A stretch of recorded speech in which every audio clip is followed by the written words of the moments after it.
चलिए इतना सब कुछ करने के बाद अब अगला स्टेप में हम लोग पहुंचते हैं। सबसे पहले हम लोग क्या करेंगे, यहाँ गेम ऑब्जेक्ट में नहीं बल्कि विंडो टैब में जाएंगे और यहाँ पर आप देखेंगे पैकेज मैनेजर।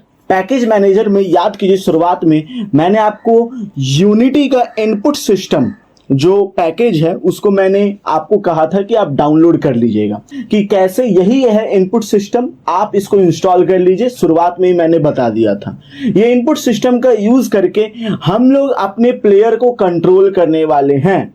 तो यहाँ पर ऐड कंपोनेंट पर जाइए, इंस्पेक्टर में एक हम लोग यहाँ पर क्या करने वाले हैं, प्लेयर को इनपुट देने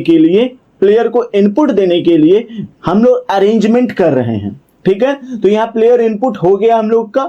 अब यहाँ पर जैसे ही हम लोग प्लेयर को इनपुट देने के लिए ये सब कुछ करते हैं तो एक क्रिएट एक्शन आपको दिखेगा। बेसिकली ये क्रिएट एक्शन बता रहा है कि कौन कौन से इनपुट हम लोग दे सकते हैं। तो पहले से मैंने क्रिएट किया हुआ था, उसको मैं क्या करता हूं, डिलीट कर देता हूं, सब कुछ हटा देता हूं। इसको नाम मैं रख देता हूं माई इनपुट एक्शन। चूज कर लीजिए कौन सा जगह है, यही जगह पे हम लोग सेव कर लेते हैं, एसेट में ही। ठीक है, यानी यहां पर होगा। इसको नाम आप दे दीजिए माई इनपुट एक्शन। ठीक है, नाम देने के बाद आप इसको सिंपली सेव कर सकते हैं। यानी यहां पर जैसे ही आप बनाएंगे तो ये 3 सेक्शन पे आपको मिल जाएगा। इसके बारे में मैं आपको अलग से बताऊंगा, ये तीनों सेक्शन के बारे में, एक्शन मैप, एक्शंस, ये सब कुछ के बारे में। ठीक है, तो अभी फिलहाल के लिए रहने देते हैं सेव करके। तो ये हो गया हमारा माई इनपुट एक्शन के नाम से, यानी इसमें सब कुछ एक्शन वगैरह का डिटेल रहेगा कि कौन सा की प्रेस करने पे क्या होगा, वो सब कुछ इस फाइल पर आपको मिल जाएगा। आप यहां पर चूज कर लीजिए कि ये जो फाइल है ये ड्रैग एंड ड्रॉप करके ये एक्शंस पर गया है कि नहीं। मेरा पहले से गया हुआ था और आप में भी चला है, लेकिन नहीं है तो ये फाइल को ड्रैग एंड ड्रॉप करके यहां भेज दीजिए। सारा सेटिंग मैच कर लीजिए, सेंड मैसेज होना चाहिए, यानी जब मैं स्क्रिप्ट लिखूंगा तो ये काम करेगा। स्क्रिप्ट यानी C# का कोड। ओपन इनपुट सेटिंग पर जाइए। ठीक है, कुछ इस तरह का सेटिंग आपको मिलेगा सब कुछ। ये जो क्रिएट सेटिंग एसेट है इस पर क्लिक कर दीजिए। तो ये जितने भी सेटिंग्स है, जैसे बटन प्रेस करने पर क्या होता है, ये सब कुछ आपके इनपुट सेटिंग में इनेबल हो जाएंगे। जैसा कि आप देख सकते हैं इनेबल हो चुके हैं। यानी अब आप प्रोग्राम लिखते हैं तो वो क्या करता है, आपका प्लेयर या फिर जिसके लिए आप प्रोग्राम लिखते हैं वो बेसिकली आपका इनेबल हो जाएगा। स्क्रिप्ट हम लोग लिख लेते हैं, चलिए जल्दी से। स्क्रिप्ट C# पर लिखा जाता है, इसमें यूनिटी पर, अनरियल पर काम करे तो C++ पर भी आप लिख सकते हैं। ये प्लेयर स्क्रिप्ट आपको मिल गया। ठीक है, तो प्लेयर स्क्रिप्ट मिल जाने के बाद अब हम लोग क्या करेंगे, इस पर लिखेंगे कुछ लाइंस ऑफ कोड, और ये बहुत ज्यादा जरूरी बातें हैं। ठीक है, कुछ लाइंस ऑफ कोड हम लोग लिखने वाले हैं।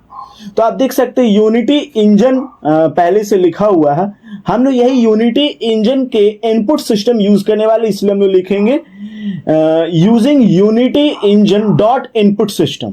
यानी ये बताएगा कि भैया हम लोग यूनिटी का इनपुट सिस्टम यूज करने वाले हैं। ठीक है, याद रखिए यहां पर अल्फाबेटिकली यानी केस सेंसिटिव होता है। ये यूनिटी इंजन, इनपुट सिस्टम, ये सभी कुछ केस सेंसिटिव होता है। तो ये एक इंपॉर्टेंट बात आपको समझना है। तो हम लोग यूनिटी इंजन का इनपुट सिस्टम जो हम लोग इंस्टॉल किए थे पैकेज, उसका यूज करके हम लोग अपने प्लेयर को मोशन प्रोवाइड करने वाले हैं। ठीक है, तो हम लोगों ने लिख दिया using unity engine dot input system. ठीक है, प्लेयर मोनो बिहेवियर, ये एक क्लास बना हुआ है। स्टार्ट जो टैब था वो हटा दिया गया है, अपडेट रहने दीजिए बस। ये सब कुछ आप नहीं जानते कि भैया स्टार्ट फंक्शन क्या है, अपडेट फंक्शन क्या है, तो मेरे प्रीवियस वीडियो को आप देख सकते हैं। यहां पर मैं वेक्टर टू यानी 2D 2 डायमेंशन का यूज करने वाले, यानी ऊपर नीचे अगल बगल। ठीक है, यही 2 डायमेंशन का हम लोग यूज करने वाले हैं। तो वेक्टर 2 इनपुट, रॉ इनपुट के नाम से हम लोग क्या किए, एक वेरिएबल बना लिए हैं।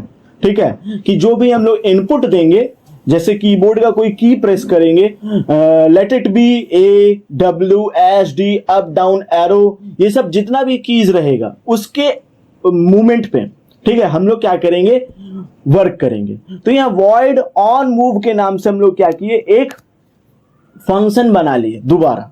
अब इसका हम लोग क्या करेंगे, आर्ग्यूमेंट और पैरामीटर दे देंगे। आर्ग्यूमेंट और पैरामीटर, इनपुट वैल्यू और वैल्यू के नाम से, आर्गुमेंट और पैरामीटर। आपने फंक्शन पढ़ा होगा कोई भी प्रोग्रामिंग लैंग्वेज से, सेम यही चीज यहां पर भी हो रहा है।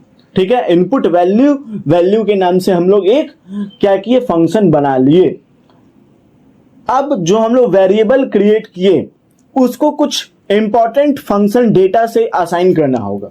तो रॉ इनपुट में हम लोग क्या देने वाले हैं, मतलब जो भी वेक्टर अप डाउन एरो की ये सब हम लोग प्रेस करेंगे वो वेक्टर 2 में, बेसिकली वेक्टर 2 के अनुसार एक्स एक्सिस वाई एक्सिस में वो क्या करेगा, रोटेट करेगा।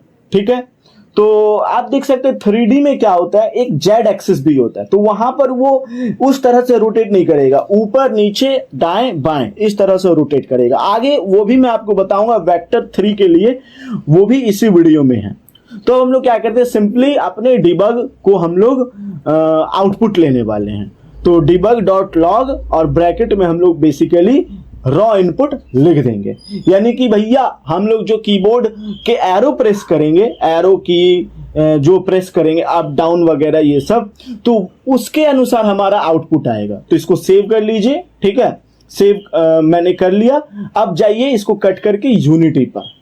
ठीक है, तो ये कुछ मतलब समय लेगा, जो भी आपने कोड लिखा है वो असेंबल होने में, यहाँ पर ज्यादा समय लेगा नहीं। ठीक है, इसमें आपके कुछ एरर आ सकते हैं, तो पहले आपको क्या करना है, अपने एरर को सॉल्व आउट करना है। तो देख सकते हैं नीचे एरर आ गया है। ठीक है, तो अब हम लोग क्या करेंगे, इसको रन करेंगे तो ये रन होगा नहीं। क्यों नहीं रन होगा, कि भैया देखिए ये मतलब 3 एरर हैं।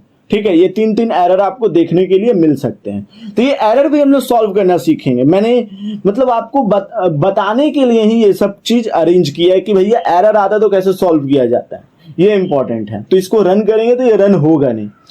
यहां लिखा है कंपाइलेशन एरर फिक्स होना चाहिए रन से पहले। ठीक है, तो हम लोग सारे एरर को सॉल्व भी करने वाले। पहला error unity engine name space, दूसरा इनपुट वैल्यू नेम स्पेस और तीसरा वेक्टर 2 नेम स्पेस। ये 3 एरर है, ये सब कुछ हम लोग सॉल्व करेंगे। एक बार दोबारा रन करके हम लोग देखते हैं, और वापस से कीज वगैरह प्रेस कर रहे तो कुछ ले नहीं रहा है, ना इनपुट ले रहा है ना आउटपुट दे रहा है। ठीक है, आप सब कुछ मिला लीजिए। कुछ हम लोग स्क्रिप्ट में भी गलत नहीं है, सेटिंग में भी कुछ गड़बड़ी नहीं है। ऑन मूव का ओ जो है वो कैपिटल होना चाहिए। हम लोग क्या करते हैं, इसको कैपिटल कर देते हैं। ठीक है, ये सब बार बार आ जाता है, कट कर दीजिए। ओ को आप क्या कीजिए, कैपिटल कर दीजिए यहां पर। तो इसको मैंने कट किया, कैपिटल ओ कर दिया। ठीक है, इसको सेव किया, कट किया, अब वापस पीछे आया, यूनिटी इंजन पर आया। तो अब कोई भी एरर इसमें नहीं आने वाला है। अब एक भी एरर इसमें नहीं आएगा। क्यों, क्योंकि अब सब कुछ सही हो गया। अभी भी कुछ है तो उसको रहने दीजिए, खत्म कीजिए, सारे एरर को क्लियर लॉक कीजिए।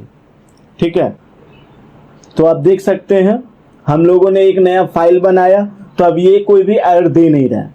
ठीक है, वापस से असाइन किया, हम लोग सारे कोड को डिलीट किया, तो अब ये इनपुट लेना शुरू किया, आउटपुट देना भी शुरू कर रहा है। अप डाउन एरो की प्रेस कर रहे हैं, तो यहाँ पर जो डिबगिंग का काम है वो चल रहा है, यानी हमारा अप डाउन एरो की जो है वो सही से काम कर रहा है। हम लोग जिस तरीके से इनपुट देना चाहते हैं वो अब काम कर रहा है। लेकिन अब हम लोग चाहते हैं कि ये जो हम लोग अप डाउन एरो की प्रेस कर रहे हैं वो जो प्लेयर है उससे वो मूव करे। तो हम लोग वेक्टर जो अब हम लोग यूज करने वाले हैं वो प्लेयर से हम लोग असाइन करेंगे। तो वेक्टर के नाम से हम लोग वेरिएबल बना लेते हैं, वेक्टर 3 के नाम से। ठीक है, यानी अब ये सब जगह एक्स वाई जेड सभी जगह घूमेगा, 3 डायमेंशन वाला है ये। ठीक है, तो हम लोग vector delta equal raw input, यानी अब हम लोग जो भी इनपुट देंगे कीबोर्ड से वो प्लेयर के ट्रांसफॉर्म प्लेयर के जो होते हैं, ट्रांसफॉर्म जो पोजीशन रहते हैं, ट्रांसफॉर्म बॉक्स आप देखे होंगे कोई भी ऑब्जेक्ट का, बेसिकली वो इम्पैक्ट में आए, इन द सेंस वो मूव करे, ऑब्जेक्ट मूव करे। तो ये हम लोग कीबोर्ड लिख दिए अपडेट में, जिससे कि ऑब्जेक्ट जो है वो अब मूव करेगा। ठीक है, तो ये 2 लाइन ऑफ कोड बहुत इंपॉर्टेंट है। पहले हम लोग वेक्टर 3 के नाम से रॉ इनपुट दिया, और रॉ इनपुट जैसे ही उसको मिलेगा कीबोर्ड से तो उसके ट्रांसफॉर्म के जो पोजीशन है वो बेसिकली प्रभावित होंगे, इम्पैक्ट में आएंगे और वो मूव करेगा और ऐसा लगातार चलेगा। तो ये लिखने के बाद हम लोग यूनिटी इंजन पर आ गए हैं वापस। ठीक है, इसको मैं सेव कर लेता हूँ। सेव होने में थोड़ा ये समय लगता है। वापस से प्लेयर में हम लोग जाएंगे। ठीक है, कंसोल टैब में जाते हैं हम लोग वापस से। तो सारे चीज़ों को हम लोग क्लियर कर दिए। अब हम लोग वापस इसको प्ले करेंगे। तो जब मैं अप डाउन एरो की प्रेस करूंगा तो अब जो हमारा प्लेयर है वो मूव करेगा। ठीक है, तो ये सेव हो चुका है। अब मैं क्या करता हूँ, अप डाउन एरो की प्रेस करता हूँ तो देख सकते हैं हमारा ऑब्जेक्ट जो है वो सक्सेसफुली मूव कर रहा है, हमारा प्लेयर। तो आप देख सकते हैं कि कितना आसान है ये सब कुछ। 2-3 लाइन के कोड से हमारा काम हो जाता है। उम्मीद है वो 2-3 लाइन का कोड जो है वो आपको समझ में भी आया। क्या है वेक्टर 3 जो बताता है भैया सब जगह मूव करेगा। उसको एक डेटा टाइप वेरिएबल हम लोग दिए वेक्टर 3 डेल्टा के नाम से, और जब रॉ इनपुट दिया जाएगा भैया तो ट्रांसफॉर्म जो होते पोजीशन वो डेल्टा के हिसाब से चेंज होंगे रॉ इनपुट यानी देने पर। तो ये हो गया हमारा बेसिकली प्लेयर को मूवमेंट देना। लेकिन आप देख सकते हैं हमारा प्लेयर जो है वो कुछ मतलब डिसिप्लिन्ड तरीके से मूव नहीं कर रहा है, कंटिन्यूअस मोशन नहीं है। तो हम लोग अब अपने प्लेयर को क्या करने वाले हैं, कंटिन्यूअस मोशन देने वाले हैं। तो प्रोजेक्ट पर आ जाते हैं हम लोग। वापस से प्लेयर जो है, प्लेयर की स्क्रिप्ट उसको हम लोग ओपन करेंगे।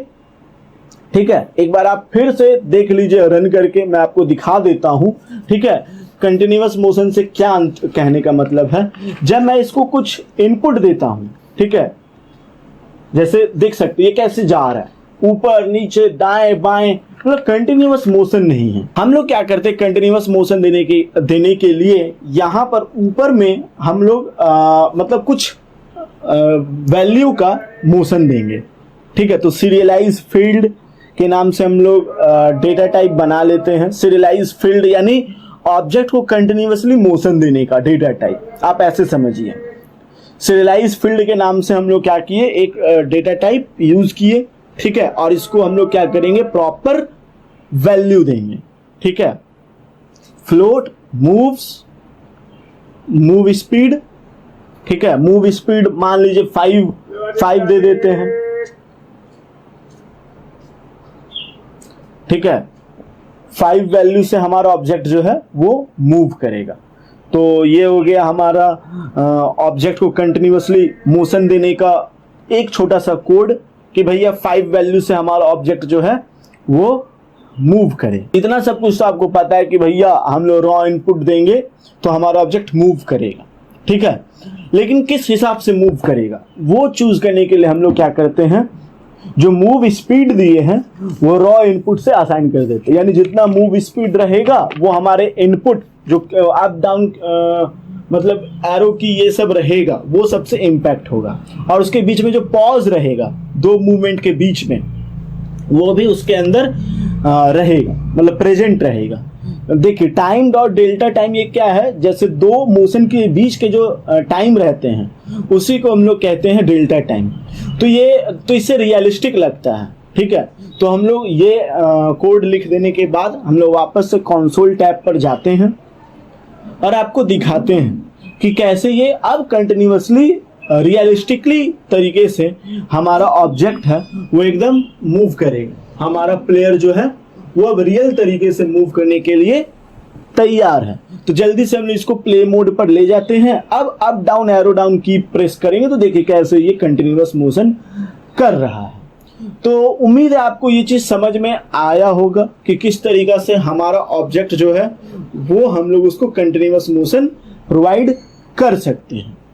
ठीक है, तो ये हो गया हमारा कंटिन्यूअस मोशन। आप वैल्यू को बढ़ा भी सकते हैं अपने अनुसार। मैंने वहाँ 5 सेट किया, आगे मैं आपको बताऊंगा कि आप कैसे सेट कर सकते हैं। ठीक है, ये सब कुछ मैं आपको बताऊंगा। ठीक है, तो ये हो गया हमारा। अब मैं क्या करता हूँ, इसको थोड़ा एक क्या करता हूँ मेथड दे देता हूँ। ठीक है, एक इंपॉर्टेंट मेथड दे देता हूं, एक्सट्रैक्ट मेथड जिसको कहते हैं। उम्मीद आपको ये चीज समझ में आया हो कि भैया वॉइड अपडेट में हम लोग मूव क्यों लिखे और अलग से मूव फंक्शन क्यों क्रिएट किया। ये ज्यादा ऑर्गेनाइज्ड आपको लगेगा, ये आप सीधा अपडेट के अंदर भी वो कर सकते हैं, कोई दिक्कत वाली बात है नहीं। तो अब जल्दी से कोड पर आते हैं और आपको आखिरी टाइम इसको रन करके दिखा देते हैं। ठीक है, तो अब मैं इसको थोड़ा प्ले मोड पर ले जाता हूं और जो कोड लिखा है मैंने वो सेव होने में थोड़ा समय लगता है, जैसे कि आपको मालूम है। तो ये सेव हो गया। अब हम लोग प्ले मोड पर जाते हैं और आपको रन करके दिखाते हैं। तो अब जल्दी से हम लोग क्या करते हैं, अप डाउन एरो की प्रेस कर दे, ये अपडेट ले नहीं रहा है, पता नहीं क्यों। जब कभी भी आपको ऐसा एरर आए, मैं आपको बता देता हूं कि भैया आपने सारा कोड सही लिखा, आप सब कुछ सही लिखे, इसके बावजूद आपका प्लेयर जो है वो आउटपुट नहीं दे रहा है, तो आपको क्या करना है, सिंपली सब कुछ सही होने पर मैं आपको बता रहा हूं, इसको कट कर दीजिए।